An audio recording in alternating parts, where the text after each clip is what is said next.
Reza,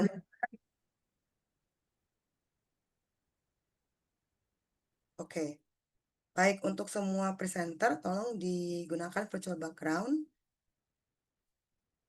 dan dibuka kameranya ya. Oke, kita akan mulai. Recording sudah proses dan sudah jam 9:01. Jam 8 ya. Jam 8:01. Laptop saya masih jam 9. Baik, selamat pagi teman-teman semua, presenter, chair, Mbak Haryati Sinaga, dan teman-teman peserta yang nanti juga akan bergabung bersama kita. Juga ada teman co-host di sini. Saya Ira, saya host di panel 312 ya. Selamat datang semua di panel 312, Ekofeminisme Perempuan versus Krisis Ekologi. Teman-teman presenter punya waktu 15 menit. Nanti chair panel kita, Mbak Haryati akan mengingatkan 3 menit sebelum 15 menit berakhir. Jadi harus strict 15 menit, teman-teman harus selesai di 15 menit gitu. Supaya ada waktu untuk Q&A. Q&A nanti kami merekomendasikan teman-teman peserta untuk bertanya, itu langsung raise hand dan bisa langsung bertanya di Zoom ke presenter ya. Singkat, padat, dan tujukan ke presenter siapa gitu. Tapi kalau tidak ingin berbicara langsung di Zoom, bisa melalui Q&A, kolom Q&A bukan kolom chat gitu. Nah, tapi untuk menjadi kandidat best participant, teman-teman harus ngomong langsung gitu, berkomentar atau bertanya langsung di Zoom. Itu saja pengantar dari saya langsung menyerahkan ke Mbak Haryati Sinaga. Mbak Haryati Sinaga ini afiliasinya di Program Studi Kajian Gender Universitas Indonesia. Selamat berdiskusi semuanya. Terima kasih Mbak Ira. Selamat pagi kawan-kawan peserta dan panelis Kartini Conference on Indonesian Feminism tahun 2025. Terima kasih sudah hadir di sini bersama dengan kita dan semoga kita masih ada semangat ya, tentunya karena hari ketiga kita bersemangat untuk mendengarkan presentasi hari ini dan juga berdiskusi bersama. Pada kesempatan kali ini saya diberikan satu privilege ya untuk memfasilitasi panel ini, panel 312 yang berjudul Ekofeminisme Perempuan versus atau Menghadapi Krisis Ekologi. Dan bersama dengan kita sudah ada, semoga nanti dua presenter berikutnya akan hadir, segera bergabung dengan kita. Kita akan mendengarkan 4 panelis yang akan mempresentasikan materinya. Yang pertama adalah Kakak Saparanita Nur Effendi dari Ilmu Pemerintahan Universitas Mulur Warman dengan judul Eksploitasi Tanah dan Tubuh Ekofeminisme dalam Pergulatan Masyarakat Adat Muara Kate. Yang kedua adalah Kakak Reza Nugrah dan Nadine Sahasra Kirana Asintia dari Kajian Gender Universitas Indonesia yang akan memaparkan materi mereka yang berjudul Produk Menstruasi Berkelanjutan, Solusi atau Ilusi, Pelajaran dipetik dari remaja perempuan di wilayah pertambangan di Kota Palu. Presentasi yang ketiga akan dipaparkan oleh Kakak Terindah Anissa dari studiagama.id yang akan memaparkan materinya yang berjudul Ekofeminisme Perempuan dalam Pusaran Krisis Tiada Air, Beban Ganda Perempuan Akibat Sulit Air. Dan yang keempat adalah Kakak Nuzulia Istiningsih dari Sanggaring Indonesia yang akan memaparkan materinya berjudul Agensi Perempuan Tengah Krisis Iklim, Refleksi Feminis atas Program Kampung Iklim. Nah, masing-masing panelis akan diberikan waktu 15 menit. Kita akan mendengarkan presentasi dari keempat panelis terlebih dahulu. Setelah itu kita akan berikan waktu untuk berdiskusi untuk rekan-rekan partisipan yang ingin memberikan satu pertanyaan atau tanggapan terhadap panelis yang sudah mempresentasikan materinya. Seperti yang tadi Mbak Ira juga sudah jelaskan, kami sangat mengharapkan teman-teman peserta di sini bisa raise hand langsung menanyakan pertanyaan atau memberikan tanggapannya. Tentu saja kalau misalnya lebih nyaman bisa menggunakan fitur question and answer ya, Q&A yang ada di Zoom. Sementara untuk fitur chat untuk memberikan respon yang lain. Demikian, saya akan langsung berikan kesempatan kepada Kakak Saparinita Nur Effendi, sudah ada di sini ya bersama dengan kita. Nanti 3 menit sebelum selesai, aku akan berikan aba-aba untuk wrap up ya Kakak ya, supaya bisa memastikan kita sesinya on time. Terima kasih, saya berikan kesempatan kepada Kakak Saparinita. Silakan. Terima kasih Ibu izin untuk men-share screen presentasi saya. Oke. Oke, Assalamualaikum warahmatullahi wabarakatuh. Selamat pagi semuanya dan salam sejahtera untuk kita semua. Perkenalkan saya Saparani Tano Effendi yang pada hari ini akan mempresentasikan eksploitasi tanah dan tubuh ekofeminis dalam pergulatan masyarakat adat. Di dalam latar belakang, sebenarnya saya sudah ada menyinggung terkait bagaimana sebenarnya isu yang terjadi yang ada di Kalimantan Timur itu sebenarnya isu tentang hauling tambang, yang mana ini sebenarnya eksis dari tahun 2023 sampai sekarang 2025, yang mana sebenarnya kita sebagai warga Kaltim itu masih menuntut keadilan terhadap pemerintah Kaltim. Nah, awal mula terjadinya adalah sebuah isu ini sebenarnya awalnya masyarakat tidak merasa bahwasanya isu hauling tambang yang terjadi di Kalimantan Timur, terutama di daerah Batu Kajang, Pasir, itu menjadi isu yang tidak urgen karena memang yang saya ketahui juga bahwasanya di Kalimantan Timur itu memang eksploitasi yang paling besar-besaran adalah ranah tambang, yaitu tambang batu bara. Terjadinya adalah bagaimana melihat penolakan terhadap eksploitasi tambang, kemudian bagaimana membentuk sebuah resistensi terhadap sistem yang menindas ekosistem, kemudian juga bagaimana sebenarnya di sini saya menitik beratkan adalah peran perempuan dan masyarakat adat yang menjadi gerbang terdepan dalam perlawanan hauling tambang yang terjadi di Kabupaten Pasir, terutama di dua titik utama yaitu Desa Batu Kajang dan Desa Muara Kate di Desa Langon. Nah, memang di situ juga memicu adanya dinamika sosial, kemudian ekonomi dan lingkungan yang terjadi di wilayah tersebut. Di gambar ini sebenarnya adalah bentuk contoh, sebenarnya waktu itu saya juga ada terlibat langsung ketika pertemuan ibu-ibu yang ada di Batu Kajang yang mana pada saat itu membahas tentang penolakan hauling tambang batu bara, dan di tahun ini juga sebenarnya dari masyarakat Kaltim, kemudian mahasiswa dan lain sebagainya juga melakukan demo besar-besaran pada saat itu, dan pada era pilkada sebelum itu, sebelum pemilihan gubernur Kalimantan Timur sekarang, kita itu melakukan demo besar-besaran.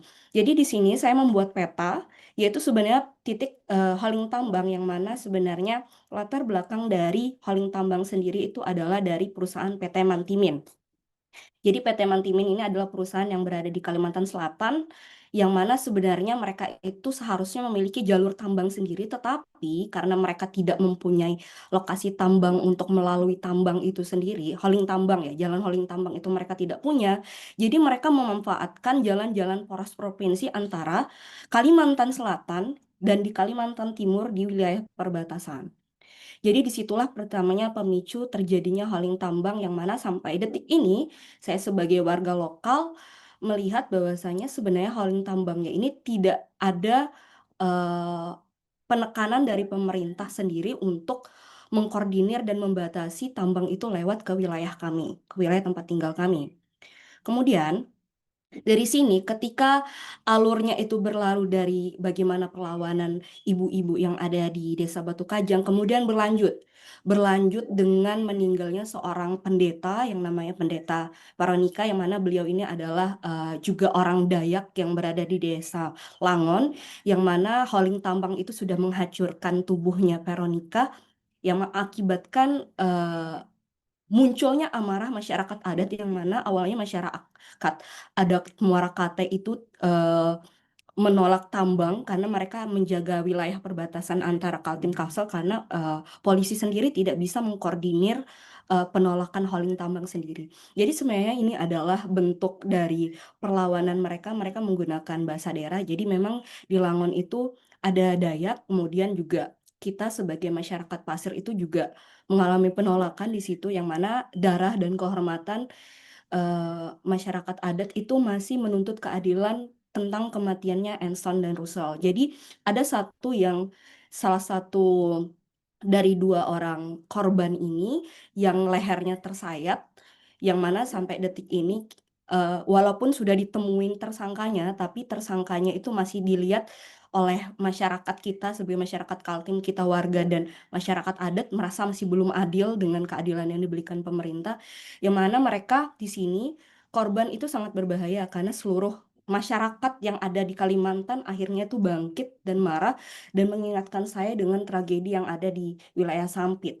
Jadi pada saat itu memang masyarakat Kalimantan dari Kalimantan Timur, Barat, Selatan, Tengah, itu akhirnya berbondong-bondong datang ke Kalimantan Timur di wilayah perbatasan di daerah Langon. Mereka menuntut keadilan. Kenapa? Karena dari pemerintah daerah kabupaten sendiri, Kabupaten Pasir dan Kaporlian itu lambat sekali untuk menanggulangi kasus Rusel dan Anson sampai detik ini. Tapi untung karena masyarakat adat ini akhirnya berkumpul bersatu gitu di depan Kapolresnya Pasir, akhirnya dari kepolisian dan pemerintah akhirnya menerima dan mengaccept itu bahwasanya rupanya kasus dari Muara Kate ini sangat dianggap penting. Dan ini adalah cuplikan dari ibu-ibu melawan penyebab yang mana mereka Batu bara, stop, kami stop.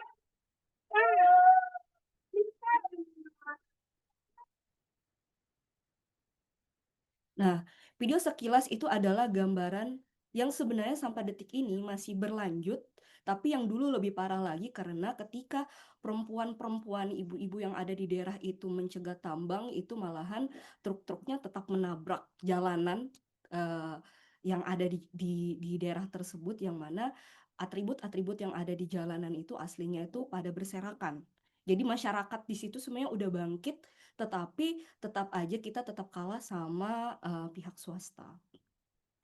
Nah, insiden ini akhirnya tadi melibatkan adanya terjadinya konflik kekerasan fisik terhadap Dayak Deah, yang mana memang Ansol dan Rusel adalah masyarakat adat gitu, petinggi adat yaitu Dayak Deah yang menjaga pos holing tambang, karena ketika warga lokal yang turun ke jalan itu sebenarnya mereka juga masih menerima stimulan ataupun uang panas dari beberapa korporat yang ada di situ.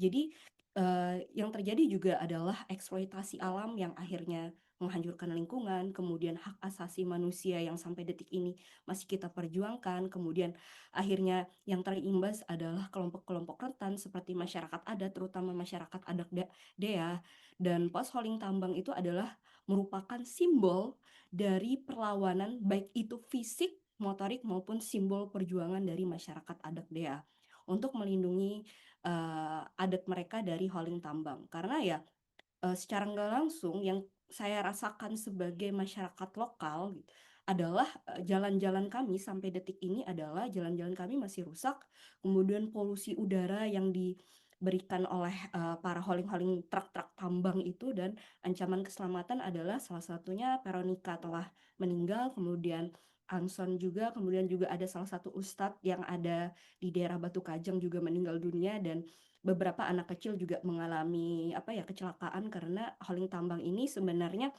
ugal-ugalan di jalanan karena dia melewati poros-poros rawan-rawan yang ada di lingkungan sekolahan.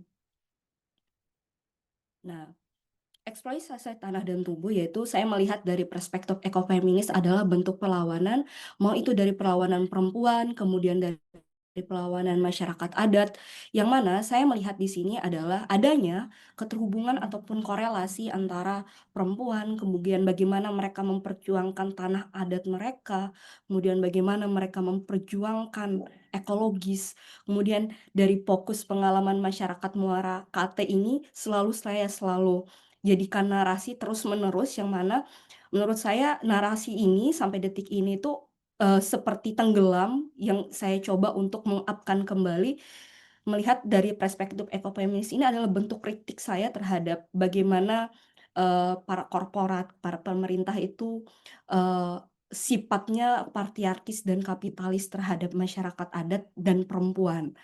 Kemudian dari konsep ekofeminis juga saya melihat adanya hubungan penindasan terhadap perempuan, kemudian eksploitasi alam, terutama alam tambang batu bara dan alam sekitar dan hutan yang ada di daerah Muara Kate.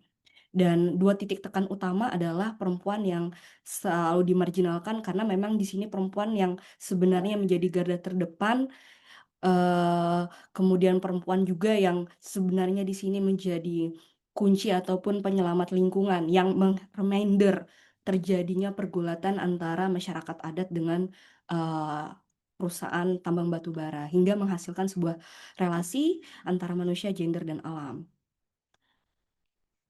Dan masyarakat adat di Muara Kate juga memang sampai detik ini mereka adalah masyarakat yang masih bergantung dengan alam, walaupun kita sebenarnya memiliki tambang batu bara yang besar di wilayah Kabupaten Pasir, terutama daerah Batu Kajang dan daerah Muara Komam, tetapi juga masyarakat adatnya juga masih berkebun, masih kembali ke alam untuk jadi mata pencarian mereka. Mereka memanfaatkan juga hasil-hasil hutan untuk mereka adaptasi untuk kehidupan mereka sehari-hari. Tetapi hal yang dialami adalah secara nggak langsung mereka juga tetap merasakan yang namanya perampasan hak tanah, terutama hal-hal yang sifatnya merugikan kehidupan mereka sendiri. Dan tentu saja menimbulkan minimnya ataupun hilangnya akses terhadap sumber daya alam.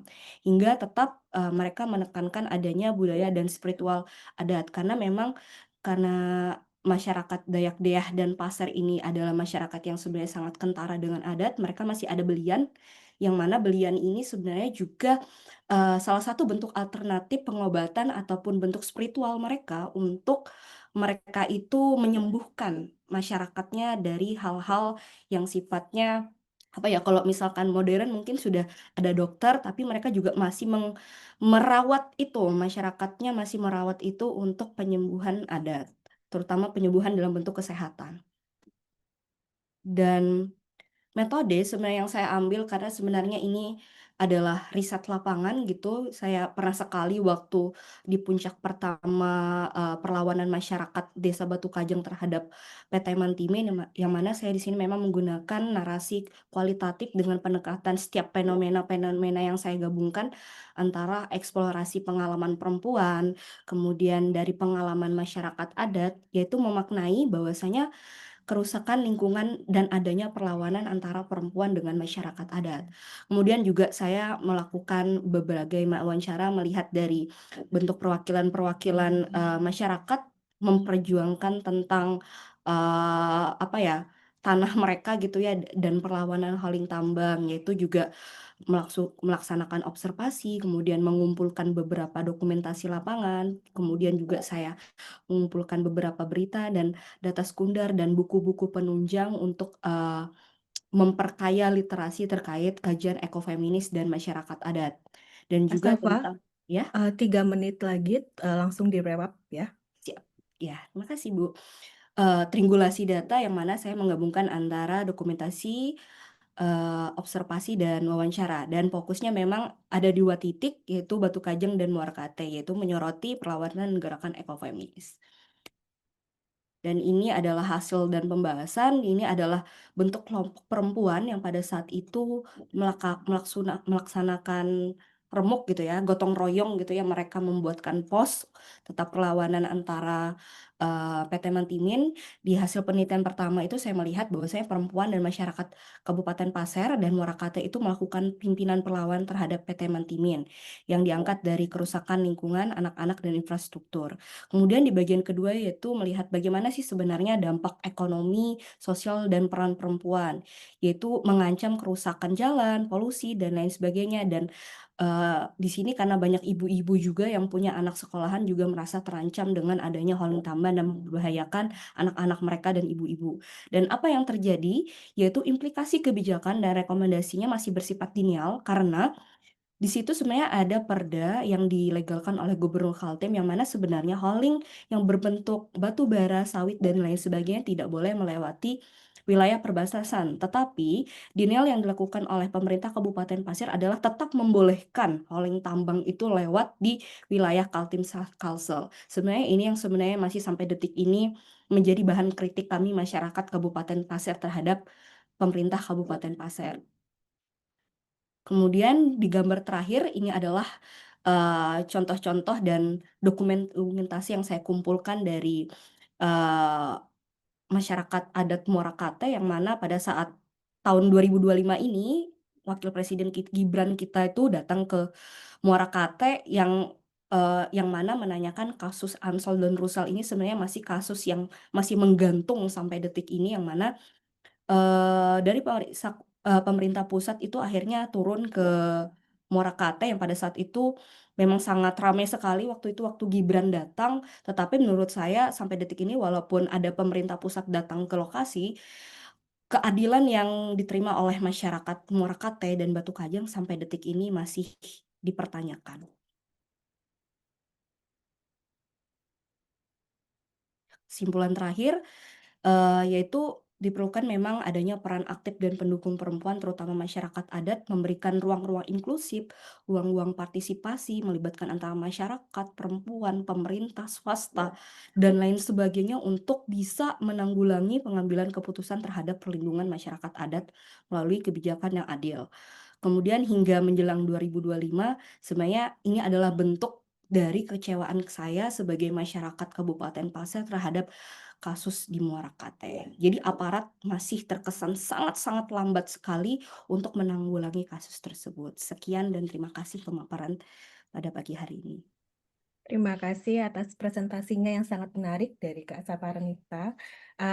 Kawan-kawan yang nanti mungkin ada pertanyaan atau tanggapan bisa disimpan dulu. Nanti kita ada sesi khusus untuk tanya jawab. Berikutnya saya akan berikan kesempatan kepada panelis kedua, yaitu Reza Anugrah dan Nadine. Siapakah yang presentasi, Nadine atau Eca? Eca, oke.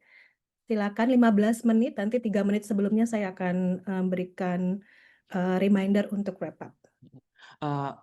Halo Mbak Haryati, untuk yang presentasi sebenarnya kami berdua ya, ini akan dibantu oleh Nadine untuk nanti kakak panel juga untuk mempresentasikannya. Baik, terima kasih banyak atas waktu yang diberikan kepada kami berdua. Halo teman-teman semua, perkenalkan saya Reza Anugrah dan rekan saya hari ini bersama dalam proses penelitian ini adalah Nadine Sahasra. Kami dari program studi Magister Kajian Gender SKSG Universitas Indonesia. Untuk hari ini penelitian yang telah kami lakukan berjudul Produk Menstruasi Berkelanjutan, Solusi atau Ilusi, Pelajaran yang dipetik dari remaja perempuan di wilayah pertambangan di Kota Palu. Lanjut, Kak. Udah lanjut sih. Sinyal. Oh my God. Iya.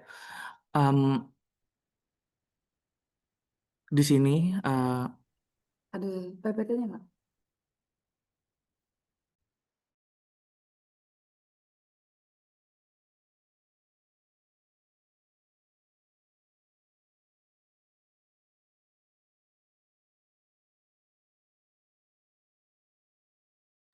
maaf Mbak, ini udah kelihatan nggak ya? Kelihatan tapi belum full. Oh, belum full ya? Nah, ini sudah. Oke, ya. Kami naik ke atas, ke area tambang karena hanya di sana yang jalan airnya. Kadang kami harus angkat galon sama pakai botol besar untuk angkut air. Jalan kaki itu jaraknya lumayan jauh, Kak. Bisa sampai 15 menit. Dan ke sana terus jalannya mendaki. Ada batu-batu berdebu, terus kalau ada mobil, perusahaan lewat-lewat itu berdebu sekali. Sampai sesak, yaitu kami lalui karena hanya di area tambang airnya yang bersih. Gitu. Kalau yang turun ke kami itu yang keruh semua saat menstruasi. Kalau pas juga air susah, saya ke rumah sepupu Kak. Ini adalah salah satu kutipan wawancara yang kami dapatkan saat ngobrol dengan salah satu subjek penelitian kami, adik AR yang berusia 19 tahun. Nah, situasi ini apakah ini yang disebut dengan merayakan kemerdekaan atas otonomi tubuh? Ini menjadi pertanyaan besar saat kami melakukan proses penelitian dan merefleksikan tulisan ini gitu. Mengingat Kota Palu sebagai kota dengan kuantitas aktivitas pertambangan yang cukup besar di Sulawesi Tengah, tentu ini sangat menjadi hal yang sangat krusial untuk menjadi perhatian gitu. Karena sebagian besar manfaat ekonomi dari pertambangan di Kota Palu itu terus diglorifikasi gitu, tapi memang masih sangat melupakan relasi sosialnya seperti apa, khususnya bagaimana kerentanan adik-adik remaja perempuan di sana. Nah, remaja perempuan tentu kita tahu ya, mereka adalah orang muda yang tentunya memiliki hak atas kesehatan reproduksi dan seksual yang komprehensif, dan ini merupakan kewajiban negara untuk bisa memenuhinya gitu. Nah, dalam kerangka yang sangat besar gitu ya, soal Sustainable Development Goals dengan prinsip utama no one living behind, ini menjadi pertanyaan besar juga, apakah sudah benar-benar no one living behind? Dan dengan bangganya kemudian agenda-agenda ini mempromot terkait dengan menstrual sustainable product gitu, dan dengan situasi yang ada, apakah kemudian ini benar-benar menjadi solusi atau seperti apa? Nah, oleh karena itu di paper kami kali ini memang akan melihat dua hal yang sangat krusial. Yang pertama kami akan melihat bagaimana keterbatasan prinsip-prinsip leaving no one behind dalam mengakomodasi kebutuhan dan latar belakang remaja-remaja perempuan yang tentunya juga sangat beragam gitu. Dan kemudian kami akan melihat bagaimana kemudian pengalaman ketubuhan remaja perempuan dalam akses produk menstruasi berkelanjutan tanpa dukungan akses air bersih yang memadai. Untuk penelitian kali ini, pendekatan yang kami gunakan adalah pendekatan kualitatif dengan tipe studi kasus. Unit analisis kami adalah pengalaman individu. Untuk pengumpulan datanya proses sampling dengan wawancara mendalam. Untuk lokasi penelitiannya sendiri di Kota Palu, Sulawesi Tengah. Untuk rentang waktunya dari Januari kemarin sampai dengan September. Kemudian untuk subjek kami ada dua, yaitu adik AR dan adik N. Untuk analisis datanya kami menggunakan instrumental studi kasus dan perspektif tentunya pendekatan feminis. Di sini kami menggunakan dua teori. Yang pertama, interseksionalitas dari Kimberly Crenshaw melihat tiga hal, struktural, representasional, dan politis. Kemudian kami juga menggunakan teori dari Sylvia Federici sebagai psikoanalisis, yaitu akumulasi primitif dan enclosure of the body. Nah, ya. Ya, terima kasih Eca. Sekarang masuk kepada pembahasan. Di sini pertama-tama saya akan membahas terkait apa itu leaving no one behind. Di sini kami akan mempertanyakan. Jadi Living No One Behind atau LNOB ini sangat amat berbeda ya kerangka kerjanya dengan SDGs atau Sustainable Development Goals, sehingga nggak bisa kemudian hanya bicara SDGs saja untuk mencapai Living No One Behind itu, tapi juga praksis Living No One Behind harus dipraktekkan di semua tindakan. Dan dalam mendefinisikan ketertinggalan itu adalah tindakan yang sangat amat politis, karena dia bisa menguak hierarki, kuasa, kelas, bahkan ideologi terkait siapa-siapa yang mendefinisikan. Dan belum ada negara yang mampu menerjemahkan LNOB ini dalam pengambilan keputusan seperti itu. Jadi sebagian besar negara yang diungkap oleh Jong dan Bisgay mengurus LNOB, dia cuma hanya berkutat di sirkulasi informasi tanpa pernah melakukan problem solving dan strategi yang konkret seperti itu. Kemudian dikatakan oleh Helios Weber, LNOB ini sebenarnya agenda neoliberalisme. Karena kenapa?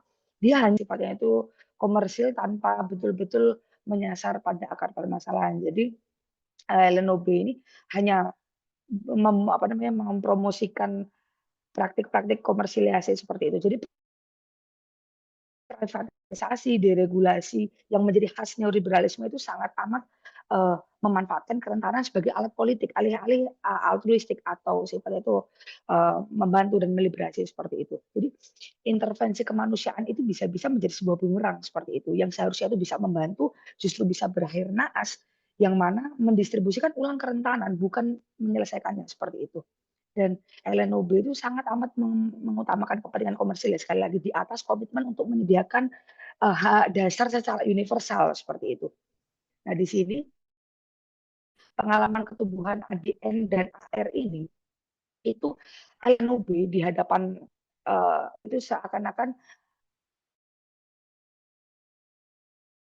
LNOB ini sekadar jargon seperti itu, karena bagaimanapun dengan terus air menjadi keruh dan air dibuat untuk terus menjadi subjek yang ditinggalkan. Ini semacam bualan belaka ketika dihadapkan dengan realita kehidupan ADN dan AR yang tinggal di daerah sekitar tambang di Palu seperti itu. Jadi memang rezim internasional seperti SDGs itu nyaris nggak pernah menantang dan menggugat industri ekstraktif seperti itu, nggak pernah menggugat, sehingga mereka sama saja sedang menggagalkan LNOB sendiri yang menjadi prinsip dasar SDGs. Dan industri ekstraktif itu yang sangat amat maskulin, nggak pernah memihak masyarakat tertindas, terutama perempuan proletariat seperti adik AR dan seperti itu. Siapapun yang tinggal di daerah pertambangan itu pasti sulit untuk bisa selamat dari konsekuensi kehancuran yang diciptakan oleh industri ekstraktif seperti tambang seperti itu. Jadi ADN dan AR itu harus terus menanam air yang membuat mereka selalu menjadi subjek yang teralienasi dari agenda-agenda kosmopolitan. Di situ di yang bagian putih adalah kutipan yang kami dapatkan, bahwa kutipan tersebut menjelaskan situasi yang terjadi terkait krisis air seperti itu. Boleh lanjut ya, Cak?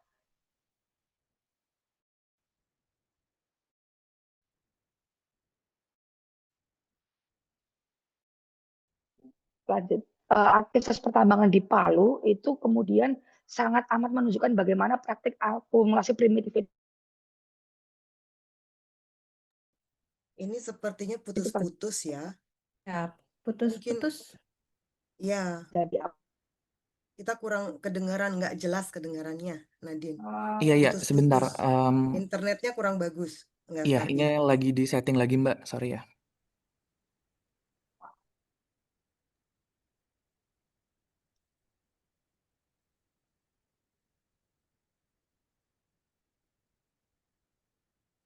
Oke, sambil menunggu, saya mau mengingatkan lagi para peserta yang sudah hadir di sini, yang memang nanti ada pertanyaan, silakan bisa nanti menggunakan langsung ditanyakan langsung kepada para panelis di sesi tanya jawab nanti, atau Oke. jika merasa lebih nyaman, bisa menggunakan fitur Q&A ya, bukan Presentasikan, fitur Mbak. chat. Ya, silakan Nadine. Oke, ya jadi maaf tadi terputus. Aktivitas pertambangan ini kami katakan adalah praktik akumulasi primitif dalam alam pikirnya Silva Fernandes ya, bahwa akumulasi primitif itu dibangun di atas dua logika perampasan, yaitu perampasan tanah komunal yang mana juga menyebabkan krisis ekologi dan juga perampasan tubuh perempuan. Jadi dalam konteks pertambangan yang sebelumnya air itu adalah commons atau yang bisa diakses oleh seluruh warga, tapi begitu ada aktivitas pertambangan, air itu lantas diprivatisasi dan juga keruh dan lain sebagainya. Kemudian akumulasi primitif ini tidak hanya terjadi sekali dan juga bukan terjadi secara halus begitu ya, tapi menggunakan represi-represi dan kekerasan baik secara langsung maupun struktural. Jadi krisis air yang disebabkan oleh pertambangan itu adalah bentuk kekerasan struktural, dan enclosure of the body di sini adalah artinya bagaimana krisis ekologi yang ada itu merampas hak ketubuhannya perempuan, karena air adalah salah satu komponen yang penting dalam reproduksi sosial, dan perempuan dijauhkan dari kemampuan bereproduksi sosial karena krisis air yang diciptakan seperti itu. Silakan, Eca, lanjut.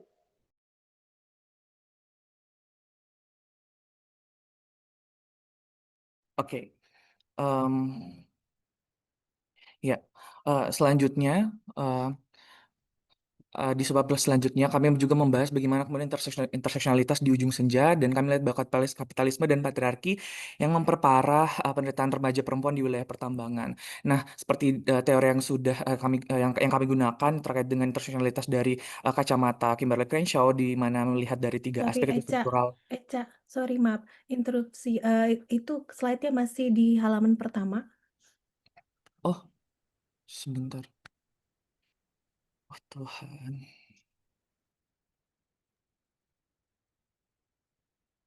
Oke, udah ya Mbak? Ini waktunya terus jalan ya. Iya. Iya, iya. Udah ya? Ya, oke. Oke, nah yang pertama secara struktural.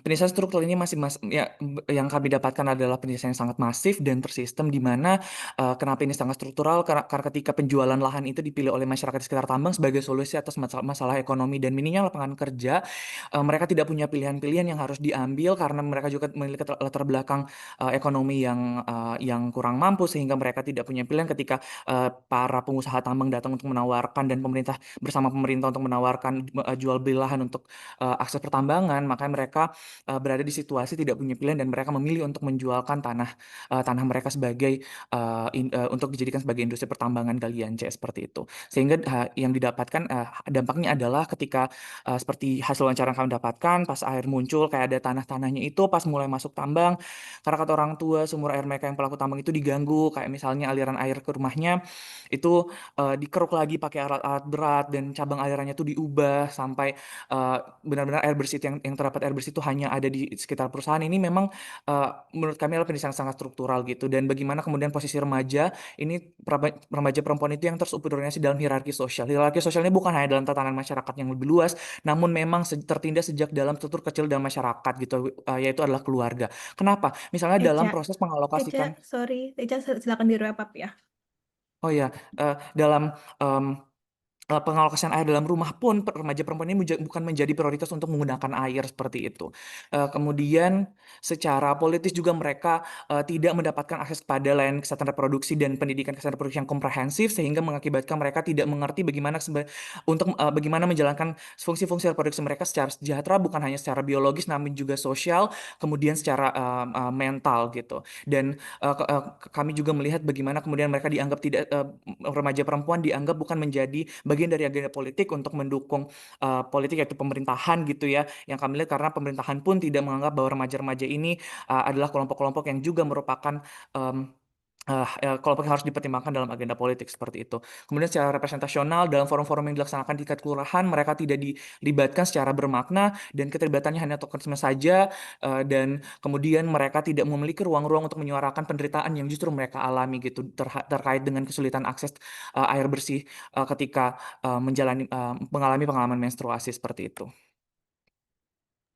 Ya, terakhir pada pembahasan ini masuk kepada ilusi produk menstruasi berkelanjutan. Jadi, kalau dalam kampanye-kampanye produk menstruasi berkelanjutan itu yang ditekankan selalu narasi untuk bagaimana caranya orang itu tidak menjadi yang suka littering atau berbuang sampah sembarangan. Jadi, seolah-olahnya itu masalahnya ada di pilihan konsumsi pribadi. Jadi, perempuan didorong untuk merasa bersalah jika mereka itu nggak menggunakan produk berkelanjutan. Seolah-olah polusi, masalah lingkungan adalah kesalahan mereka, bukan kesalahan perusahaan atau sistem ekonomi yang memproduksi. Dan yang luput dari pembahasan narasi perilaku atau behavioral naratif yang sering dipakai untuk melandasi kampanye produk menstruasi berkelanjutan adalah mengkampanye pengabaian pada keterbatasan pilihan, bahwa pilihan individu yang seringkali terjadi itu sangat dibatasi oleh sistem dan infrastruktur yang ada seperti yang ada di kutipan Sabik itu. Jangankan menstrual cup atau produk menstrual keberlanjutan, bahkan sekedar produk menstruasi konvensional seperti pembalut aja, AR dan N ini kesulitan untuk mendapatkannya gitu. Jadi kampanye produk-produk menstruasi yang berkelanjutan itu umumnya menyerukan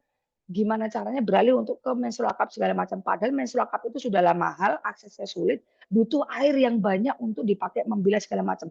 Itu menjadi nggak bijak ketika produk-produk kampanye seperti itu dimasukkan kepada orang-orang yang tinggal di daerah pertambangan dengan krisis air yang begitu nyata seperti itu. Jadi program ini kami rasa klasis, menciptakan hambatan kelas yang ada, dan Baik, perempuan seperti N dan AR itu tidak bisa mengaksesnya. Ah, Begitu Nadine. dari kami, Nadine. terima kasih. Mbak Ayu tak sih digoleki mau. Kesimpulannya adalah produk yang ada Wong dan nyolongin ya, Bu agenda-agenda yang ada Ayu. sangatlah Bu klasis Ayu. dan juga tidak mementingkan Kenapa? ketertindasan kepas Dipanggil. representasi politik dan juga representasional yang terjadi terhadap adik N dan AR. Sekian dan terima kasih teman-teman. Terima kasih Nadine dan Eca atas presentasinya yang sangat menarik. Karena kita waktunya sangat padat, saya akan langsung ke panelis yang sepertinya belum ada ya, panelis yang ketiga ya, Kak Tri Indah Anissa. Kalau belum ada, mungkin kita bisa langsung ke panelis keempat, Kak Nuzulia. Mungkin sudah ada di sini kalau tidak salah, tadi saya lihat. Oke, terima kasih. Apakah suara saya terdengar? Terdengar Kak, tapi ada eko di Ya, belakangnya. Eko. Oke. Oke. Sudah ya. Bentar saya share screen dulu. Oke, Assalamualaikum warahmatullahi wabarakatuh. Selamat pagi semuanya. Perkenalkan saya Nuzulia Istiningsih. Saya dari Kabupaten Jombang. Saat ini saya aktif di Lembaga Lingkungan Sanggar Hijau Indonesia. Ini saya belum bisa share screen. Sudah bisa, Oke, sudah udah saya ada. jadikan Oke. co-host sama Mbak. Mbak, suaranya masih eko. Gimana? Sudah terdengar? Sudah. Sudah Oke. lebih baik Kak Nuzu. PPT-nya sudah terlihat? Sudah. Oke. Terima kasih. Di penelitian saya ini berjudul Agensi Perempuan di Tengah Krisis Iklim, Refleksi Feminis atas Program Kampung Iklim.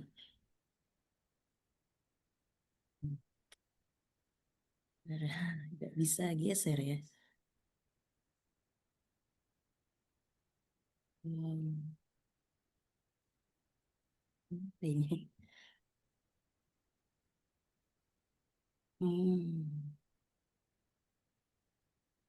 Bentar, Kak.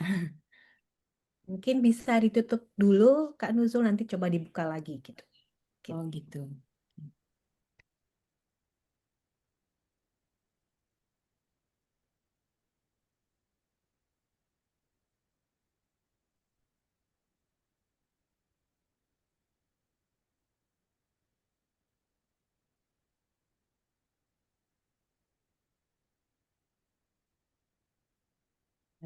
Sebentar, Ustaz.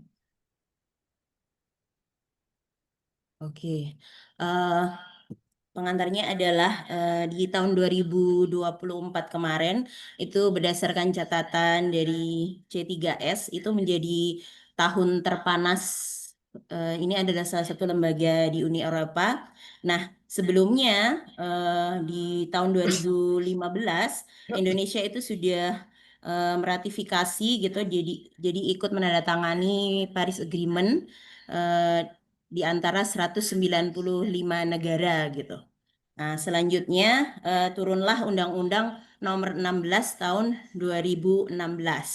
Nah, di tahun 2021 atas kesepakatan mengikuti kesepakatan dunia ini pada 25 Januari 2021 Presiden Joko Widodo dalam pembukaan Climate Adaptation Summit menginstruksikan untuk menggerakkan seluruh potensi masyarakat, bagaimana masyarakat itu berpartisipasi untuk mengatasi laju emisi gitu. Jadi program Kampung Iklim itu dengan target 20.000 desa pada 2024.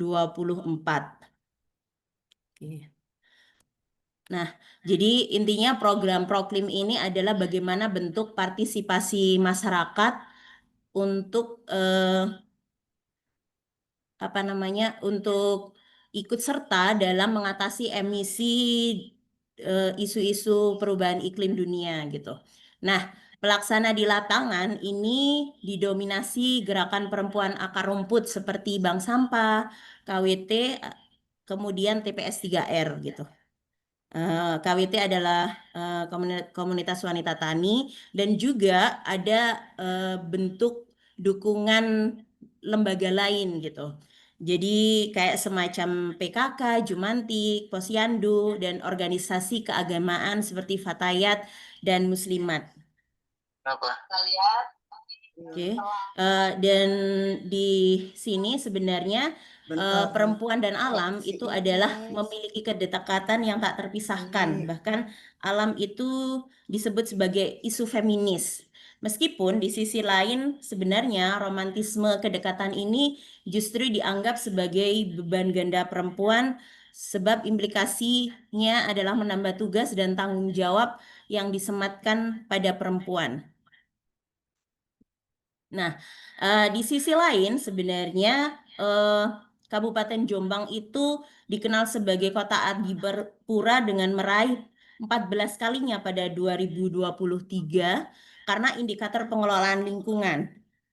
Dan di tahun 2022 itu juga mendapatkan penghargaan Nirwasita Tantra untuk kepala daerah atas kepemimpinan yang berprinsip pembangunan berkelanjutan.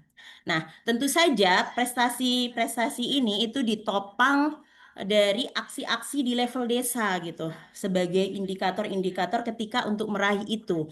Nah, salah satunya juga Kabupaten Jombang itu meraih penghargaan Proklim yang disematkan kepada RW 3 Kelurahan Kaliwungu. Bahkan itu ada foto dari ketua RW-nya yang hadir ke Jakarta meraih penghargaan yang langsung diberikan oleh Kementerian Lingkungan Hidup Siti Nurbaya. Nah, yang jadi masalah adalah bahwa prestasi-prestasi lingkungan, kemudian penghargaan yang tentu saja akan berimplikasi terhadap penganggaran baik dari pusat ke daerah itu tidak sesuai dengan kondisi di akar rumput gitu. Kalau kita berkaca di data dunia, data FAO yaitu lembaga pangan itu yang selama ini sebenarnya 43% tenaga kerja pertanian itu dilakukan perempuan gitu.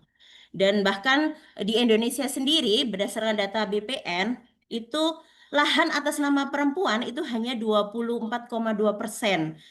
Kalau secara dunia tidak sampai 13%. Nah, sensus pertanian 2023 di Jombang pun tidak jauh berbeda gitu. Rumah tangga usaha pertanian yang perempuan itu cuma 12,47%. Padahal selama ini kerja-kerja itu banyak didominasi perempuan. Kenapa kemudian ini menjadi masalah? Karena juga soal pangan, soal lahan dan sebagainya itu juga menjadi indikator daripada program Proklim ini gitu. Nah, ini kan juga ada paradoks kebijakan. Di sisi lain, Presiden Joko Widodo menginstruksikan untuk target 20.000 desa, sementara anggaran perubahan iklim dalam 3 tahun terakhir itu justru menurun gitu. Jadi antara instruksi Presiden dan realita itu sangat berseberangan. Data penurunannya pun bisa dilihat di tahun 2018 hingga 2020 itu sangat jauh. Dan kebanyakan juga lebih berfokus kepada pembangunan infrastruktur gitu. Tidak mendukung kerja-kerja pemberdayaan di desa atau apalagi anggaran untuk perempuan. Nah, di tujuan penelitian ini akan menguraikan bagaimana dominasi perempuan dalam pencapaian indikator program kampung iklim dan bagaimana praktek feminisme organik di tingkat lokal. Perlu diketahui bahwa program Proklim ini itu adalah program yang diajukan tetapi harus sudah terlaksana praktek-praktek lingkungan minimal itu 2 tahun gitu. Jadi bukan program yang nol gitu tanpa ada kegiatan. Jadi sudah ada dulu kemudian bisa mengajukan. Nah, itu biasanya lebih ketika untuk melihat potensi itu biasanya dilihatnya dari pihak desanya gitu. Apa yang sudah dilakukan di praktek akar lumput terutama kerja-kerja perempuan untuk mendukung Proklim ini. Nah, metodologinya adalah penelitian ini akan memakai pendekatan ekofeminisme untuk mengurai bentuk agensi perempuan dan praktek feminisme dalam indikator program Proklim. Karena ternyata dari aturan undang-undang sebagai indikator program ini yang dipakai itu adalah kerja-kerja perempuan gitu dengan menggunakan metode kualitatif dengan teknik pengumpulan data meliputi wawancara mendalam, observasi partisipatif dan studi dokumentasi di 3 lokasi pelaksanaan Kampung Proklim di 2025 di Kabupaten Jombang yakni di RW 3 Kelurahan Kaliwungu, di Desa Jabon dan Desa Rejo Agung. Nah, Proklim sendiri sebenarnya awalnya kepanjangan dari program Kampung Iklim ya, terus kemudian dirubah pada 2023 oleh KLHK menjadi program komunitas untuk iklim tapi dengan singkatan yang sama. Tapi di masyarakat sudah familiar dengan program Kampung Iklim. Nah, ini profil lokasinya. RW 3 Kelurahan Kaliwungu itu berada di pusat kota, bahkan kayak pendopo dan sebagainya itu berada di kelurahan ini. Kemudian di Dusun Caruwetan, Desa Jabon, itu sekitar sebelah barat 5 km dari pusat kota, berada di kawasan pedesaan. Kemudian di Dusun Kopensari, Desa Rejo Agung, 15 km ke arah utara dari pusat kota Jombang, dan berada di kawasan aliran Sungai Brantas gitu. Jadi kerentanannya adalah daerah sekitar aliran dan kawasan pedesaan. Nah, implementasi Proklim dan agensi perempuan ini bisa diurai dari Permen LHK di sini untuk melihat bagaimana indikator daripada Proklim itu ada 2, yaitu adaptasi, bagaimana upaya yang dilakukan untuk meningkatkan kemampuan dalam menyesuaikan diri terhadap dampak perubahan iklim, dan yang kedua mitigasi, yaitu serangkaian kegiatan yang dilakukan dalam upaya menurunkan tingkat emisi gas rumah kaca sebagai bentuk upaya penanggulangan dampak perubahan iklim. Nah, selanjutnya kita bisa mengurai itu dari sini. Dari adaptasi. Di adaptasi itu indikatornya itu apa aja gitu.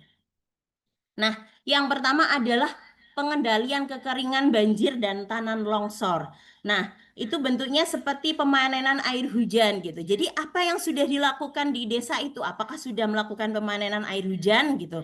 Jika ditemukan, oh ternyata eh, ada gerakan ibu-ibu itu yang biasa menadah air hujan, kemudian air hujan itu disiramkan ke tanaman gitu.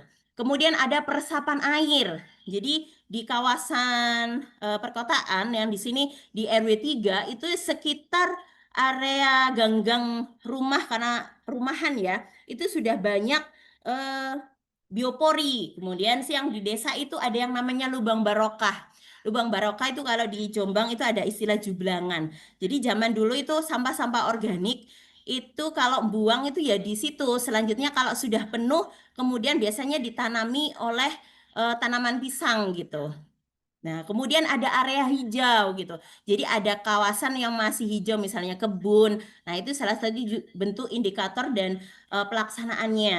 Nah, tentu saja kayak lubang barokah yang isi siapa? Ya perempuan gitu. Ibu-ibu gitu.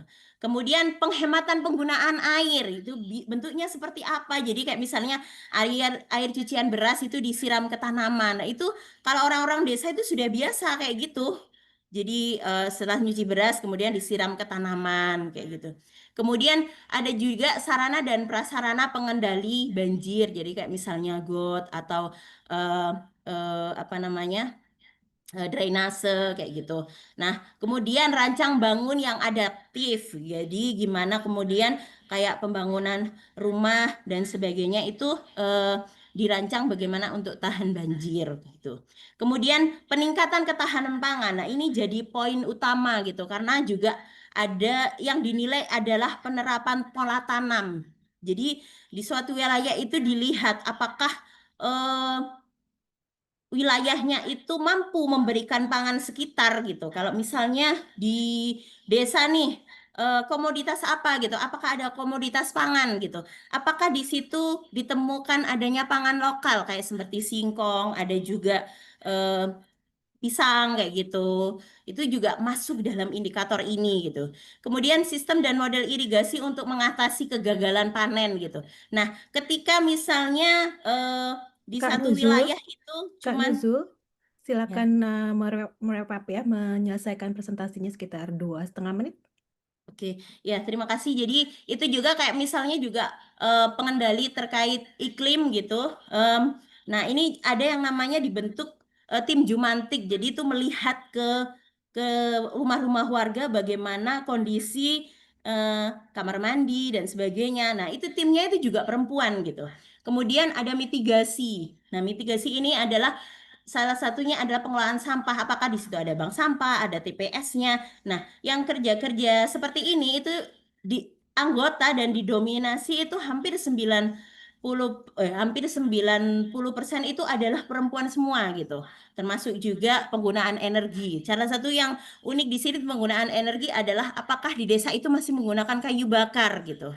Nah, itu kan sudah lazim. Oke, dan juga itu pun didukung dengan bukti-bukti kelembagaan. Apakah mereka memiliki SK bank sampah yang dikeluarkan oleh desa, kemudian setiap pertemuan apakah sudah tercatat, ada absennya, ada laporannya, berapa sampah yang terkelola gitu. Nah, oke. Dan termasuk juga di dalam pendataan ini itu sumber-sumber daya eksternal gitu karena rata-rata kerja-kerja lingkungan ini tidak beranggaran termasuk di desa atau kelurahan gitu. Jadi mereka itu lebih banyak melakukan swadaya yang diinisiasi oleh perempuan gitu. Jadi kayak perempuan ini menginisiasi misalnya ada iuran tentang lingkungan gitu. Kemudian ada iuran halal bihalal, tapi di situ di setiap forum-forum pertemuan itu selalu ada yang namanya edukasi lingkungan gitu. Jadi bank sampah itu nggak cuman kayak tukang rosok itu yang nerima barang-barang bekas gitu, tapi di situ itu ada edukasi gitu, gimana membuat kompos gitu. Bahkan RW 3 yang menjadi pionir untuk ngajak desa-desa lain itu datang ke rumah-rumah ketika di wilayahnya itu tidak semuanya misalnya memilah sampah gitu. Jadi perempuan di sini itu mengedukasi sampai ke situ gitu. Tapi juga di dalam indikator Proklim ini ternyata juga ada yang justru mengkerdilkan peran perempuan. Misalnya ada ketokohan. Nah, ketokohan di sini selalu yang dimunculkan siapa ketua RW-nya, siapa tokoh agamanya, bukan bagaimana perempuan itu. Makanya yang menghadiri pemberian penghargaan itu bukan perempuan kader lingkungan di wilayah itu, tapi justru Pak RW-nya gitu. Nah, termasuk juga Baik, tokoh Kak agama Nuzul, gitu. waktunya sudah habis. Oke. Mohon maaf, saya harus Ya, ini potong. Tapi kita kesimpulannya. bisa, ya, Oke. kita bisa nanti diskusikan dalam Q&A. Terima kasih atas presentasinya, Kak Nuzul. Oke, terima kasih. Baik, saya sedang eh, mencoba melihat apakah panelis ketiga sudah hadir bersama dengan kita. Belum ada sepertinya ya. Kalau begitu, mungkin kita akan langsung ke sesi tanya jawab. Tapi sebelumnya saya akan coba mereview, mungkin memberikan catatan sedikit dari ketiga panelis ya yang sudah mempresentasikan materinya sangat menarik. Di panelis pertama, Kak Safarnita sudah menceritakan kepada kita bagaimana perlawanan masyarakat adat khususnya perempuan dari masyarakat adat di Morakate melawan holding tambang yang memberikan dampak yang masif tidak hanya bagi lingkungan sekitar masyarakat tetapi juga bagi tubuh perempuan dan juga bagi masyarakat dan sumber daya yang dikelola dan digunakan oleh masyarakat adat di Morakate.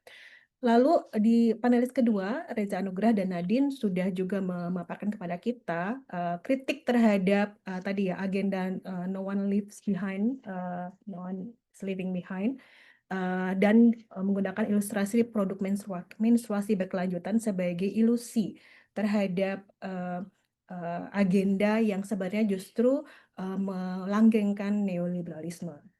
Sementara Kak Nuzulia tadi sudah mempresentasikan pada kita bagaimana refleksi agensi perempuan dalam program iklim ataupun program kampung iklim yang sebenarnya justru menggunakan kerja-kerja yang biasa dilakukan oleh perempuan dan tentunya ini menjadi pertanyaan ataupun diskusi bagi kita, wacana bagi kita gitu. Apakah kemudian kerja-kerja perempuan di dalam program tersebut itu kemudian di-recognize ataupun diakui dan diapresiasi. Baik, mungkin saya akan buka sesi tanya jawab. Saya akan senang sekali kalau kakak-kakak yang di sini bisa langsung raise hand, langsung ngangkat tangan dan menanyakan ataupun memberikan respon langsung kepada para panelis. Dan saya rasa para panelis juga akan senang gitu ya, bisa mendapatkan respon langsung. Tentunya kalau kakak-kakak merasa lebih nyaman untuk menyampaikan pertanyaan ataupun respon melalui fitur Q&A, silakan. Apakah? Mbak Haryati, Ya, ini silakan. kita mulai dari yang pertama mengajukan pertanyaan dulu ya. Di Boleh. Q&A ada satu dari Mbak Rena ya. Mungkin nanti Mbak Haryati bisa bacakan, baru kemudian teman-teman yang mengacungkan tangan untuk bertanya Oke. langsung.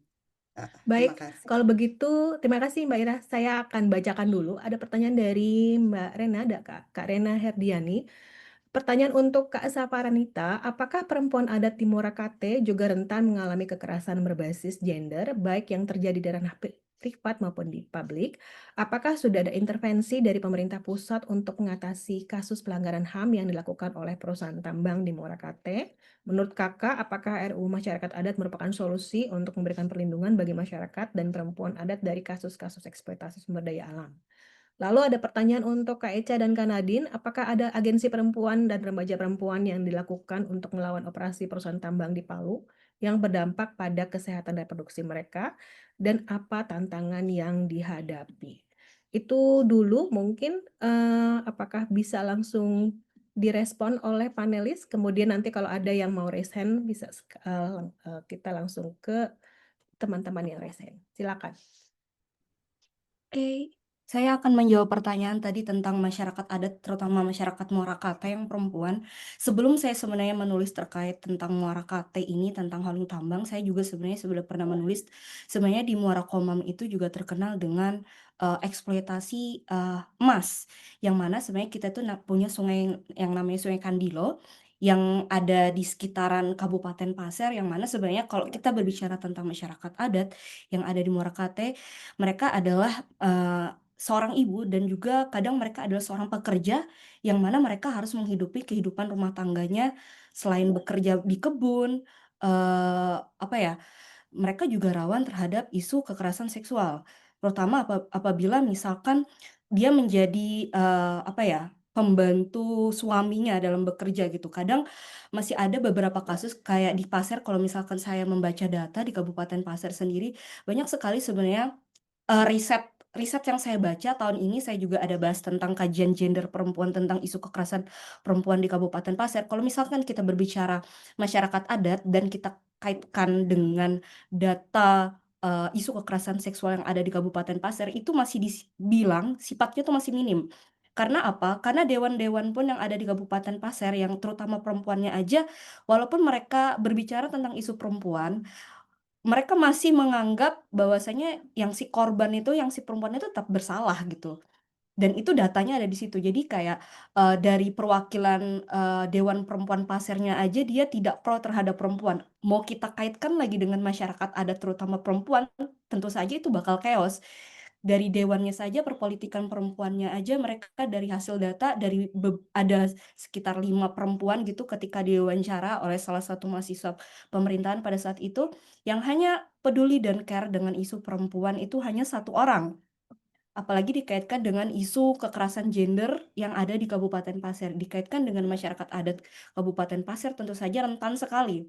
Karena sistem patriarki yang masih mengakar gitu ya, yang mana ruang-ruang aman untuk perempuan masih terbatas, ketika mereka speak up itu dianggap cerewet, yang mana di sana laki-lakinya itu malahan ketika terjadi hauling tambang itu, yang turun ke lapangan itu adalah perempuan, pada saat itu malah yang turun adalah ibu-ibu berdaster pada saat itu. Kalau nggak mereka yang turun tangan, nggak mereka menjaga diri, tentu saja, peran-peran bapak-bapaknya di situ tuh kayak, mereka hanya menonton awalnya, akhirnya mereka terlibat juga untuk melindungi ibu-ibunya. Cuma ya tentang isu kekerasan seksual juga ini masa isu yang sangat masif sekali di Kabupaten Pasir, terkait dengan dihubungkan dengan data-data riset yang ada di sana. Kemudian misalkan kita berbicara lagi tentang isu, undang-undang masyarakat adat, tentu saja ini hal yang sangat urgen sekali diperbincangkan. Kenapa? Karena di Kabupaten Pasir sendiri ketika kita berbicara tentang masyarakat adat, tentang masyarakat Morakate, Dayak Dea, Desa Langon, itu masih sangat minim sekali, pihak dari, pembuat kebijakan ini, terutama di kebijakan yang berada di Kabupaten Pasir ini untuk serius terhadap isu-isu masyarakat adat.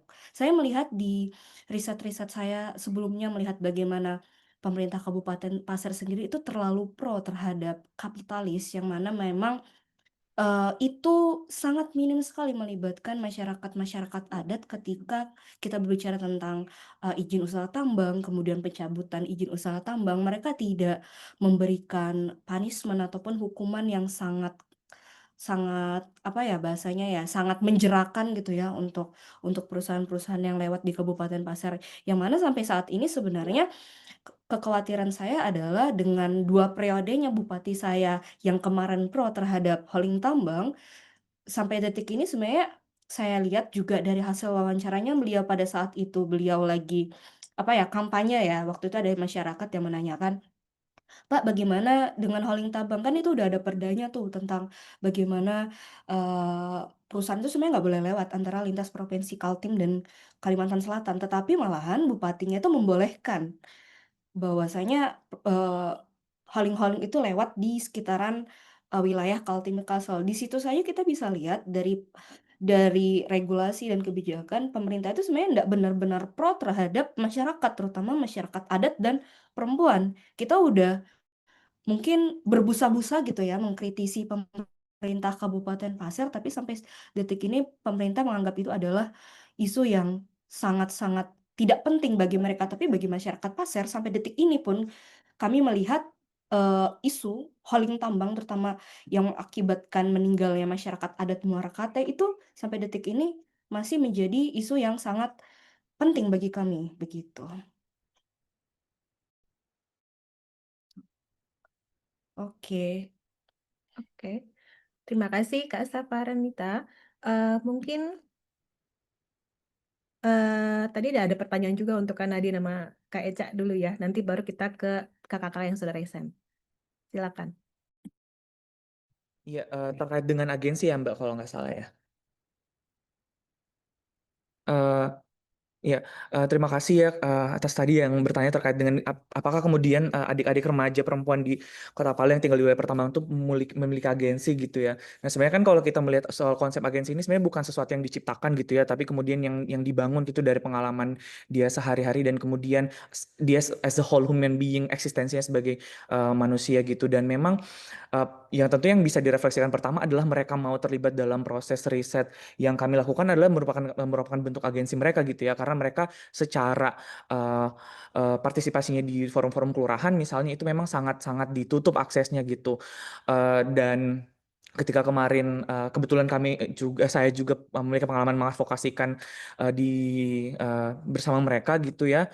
Mereka juga sangat aktif untuk mengikuti forum-forum yang dilaksanakan oleh non-government organization gitu ya, seperti kelompok belajar orang muda gitu, kemudian juga dari Dinas DP3A juga ada namanya forum anak gitu ya. Nah cuma kan memang kalau misalnya dari forum anak sendiri itu memang terkait dengan bagaimana mereka melihat situasi mereka sebagai kelompok remaja yang juga kemudian marginal gitu dan kurang bisa disuarakan. Ya memang dalam advokasinya memang masih mendapatkan banyak tantangan, tapi mereka mau untuk ikut terlibat dalam riset ini, kemudian mereka mau untuk hadir walaupun memang keterlibatannya tokenisme, itu menurut kami adalah upaya-upaya mereka untuk mencoba bagaimana eksistensi mereka itu disadari gitu ya dalam forum-forum yang ada di kelurahan. Kemudian kemarin mereka juga sempat cerita ketika waktu udah forum di tingkat kelurahan itu mau selesai, mereka belum dapat kesempatan bicara, mereka langsung teriak gitu kayak, Pak kita tuh belum dapat kesempatan buat bicara di forum ini gitu.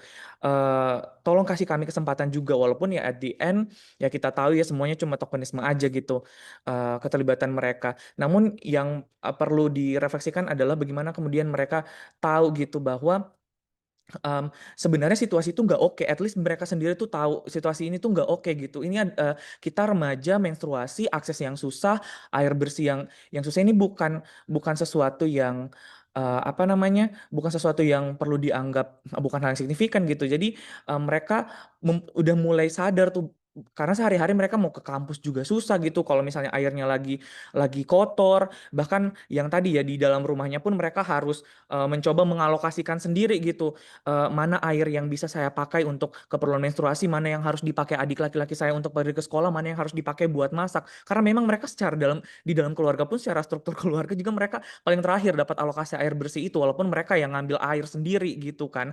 Nah makanya kalau bicara soal agensi itu mereka juga berupaya dari dalam rumah itu alokasi air itu mereka bisa sisihkan sendiri at least buat mereka, karena kalau dia juga mau keluar-keluar mah atau buat makan nanti gak mungkin kan, karena masalah perut juga gitu. Jadi ya mereka ya tetap juga menurut kami ya berjuang dalam diamnya gitu, dalam keterbatasan yang dia punya. Karena memang menurut kami ya itu ya agensi itu kayak pisau bermata dua juga, dan perlu menjadi perhatian bahwa segala upaya-upaya yang mereka lakukan sekecil apapun itu adalah bentuk agensi mereka. Salah satunya adalah bagaimana mereka mengupayakan alokasi air, penggunaan air dalam rumahnya gitu. Mungkin Kak. Iya, terima kasih Eca tadi sudah menjawab salah satu pertanyaan. Mungkin aku bisa lanjut ke pertanyaan selanjutnya nggak Mbak Haryati? Di kolom chat ada yang bertanya. Kita akan ke kawan-kawan kakak-kakak yang sudah resign tadi. Oh, Itu yang dulu, baru nanti kita ke kolom chat. seperti apa Kak? Oh, baru ke kolom chat. Oke. Ya, gitu. Oke. Nadine mau menanggapi dulu, menambahkan Eca atau bagaimana? Boleh deh Mbak sedikit terkait yang tadi Eca bilang masalah agensi itu bisa menjadi pisau bermata dua.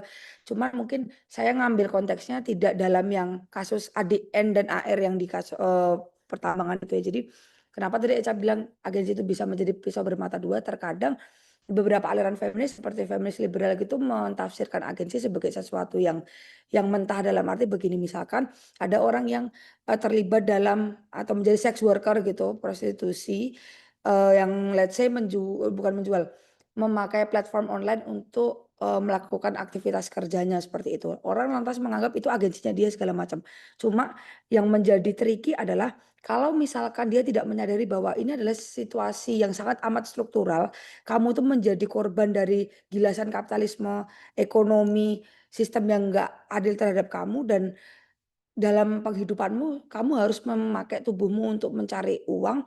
Itu bukan agensi dan bukan kemerdekaan sebetulnya, tapi adalah praktek bagaimana kapitalisme itu mengeksploitasi tubuh perempuan seperti itu. Jadi apa namanya, bisa jadi apa yang dia lakukan itu bukan agensinya, tapi karena memang isi kepalanya sudah terkooptasi oleh bagaimana kapitalisme itu bekerja, bagaimana budaya patriarki mengobjekkan tubuh perempuan, sehingga yang mereka tidak menyadari itu gitu, karena memang ada jurang pengetahuan dan pengetahuan kritis itu mereka tidak miliki, sehingga agensi yang mereka tafsirkan itu cenderung kemudian menjadi hal yang bias atau malah juga menjerat mereka. Kira-kira seperti itu. Terima kasih Mbak Ariati. Terima kasih Nadine. Baik, karena di sini sudah ada 5 peserta yang sudah mengacungkan tangan. Kita persilakan dulu secara berurutan, pertama-tama ke Kak Tommy Chandra, kemudian nanti disusul Kak Esti Susanti, Kak Andira, Kak Nila, dan Kak Esther ya. Kalau bisa langsung to the point pertanyaannya. Silakan, Kak Tommy Chandra. Oke Kak, terima kasih sebelumnya kepada para pembicara, materinya keren sekali. Saya langsung pertanyaan saya sebenarnya ada di kolom komentar. Saya bacakan, saya punya 2 pertanyaan ke masing-masing, kepada Kak Reja dan Nadine, kemudian nanti kepada Pak Nurul. Nah, dalam pengalamanku sebagai pekerja korporat, aku melihat pertarungan wacana di antara pekerja dan masyarakat kan. Kayak mereka kayak ngelagain gitulah. Kayak, wah kami itu tidak melukai masyarakat dan lain-lain, bla bla bla bla bla bla. Beberapa korporat kupantau bahkan menggunakan SDGs sebagai tabir rasa untuk menutupi berbagai keburukan. Boleh elaborate terkait bagian yang masa mati serta bagaimana neoliberalisme dan logika pasar ini menciptakan kondisi yang membuat orang-orang umum mulai percaya. Jadi kan wacana-wacana ini dibangun gitu loh. Orang-orang percaya masyarakat itu ya sebenarnya memang pengen oportunis aja gitu loh. Kemudian seolah mereka menerima bahwa kerja-kerja perempuan misalnya sebagai pembantu atau sebagai pekerja perempuan itu tidak layak untuk digaji dan dianggap karena pembenaran itu adalah sebuah hal yang wajar, diwajarkan gitu loh. Nah, kemudian apakah ini memang fenomena yang berkembang di banyak negara berkembang? Kemudian pertanyaan saya ke Mbak Nujulia, apakah berarti seringkali penghargaan itu sekadar jadi formalitas buat penenang dalam tanda kutip agar pergerakan merasa dihargai lalu dibiarkan meredup? Kayak ya masyarakat kita cuman haus eksistensi melakukan sesuatu aja pada akhirnya lalu redup dalam anggapan pemerintah dalam tanda kutip, dan ini sering dipakai untuk meredam pergerakannya dan dikasih penghargaan itu selesai. Padahal kan sebenarnya yang kita inginkan adalah keberlanjutan gerakan jangka panjang. Apakah penghargaan ini malah kadang jadi senjata makan tuan? Terima kasih kepada Mas Mbak semua. Silakan Mbak Haryati, Bu Esti. maaf Ya, sebentar Mbak, mau ya. interupsi sebentar saja. Tommy, tolong ke depannya jangan menyebutkan kata pembantu ya, pekerja rumah tangga. Jadi itu sudah diperjuangkan 20-an tahun, kita memperjuangkan dengan susah payah. Jadi tolong dalam forum-forum, terutama untuk forum feminisme, tidak menyebutkan kata pembantu, gitu ya. Oh, Terima siap, kasih siap. teman-teman. Terima kasih dari buru-buru. Maaf. Baik, silakan Bu Esti, Kak Esti Susanti. Iya, terima kasih ya, presentasinya menambah update informasi terkait dengan penelitian yang ada. Pertama untuk Mbak Safar Tinta, yang memberikan isu tentang bahwa serangan terhadap pekerjaan domestik dalam konsep klasik itu tidak hanya soal nilai pekerjaan, tapi juga terkait dengan mutu dan sumber air dan makanan. Nah, pertanyaan saya adalah sekarang kan saat yang tepat untuk merekonstruksikan ulang tentang masyarakat adat, di mana antar pimpinan masyarakat adat dan suami itu bisa berperang bersama karena punya musuh bersama melawan perusakan lingkungan. Nah, pertanyaan saya, dinamika memasukkan elemen feminis ke dalam konsep masyarakat adat ini apa sudah terjadi atau sejauh mana kalau pada kisah Mama Aleta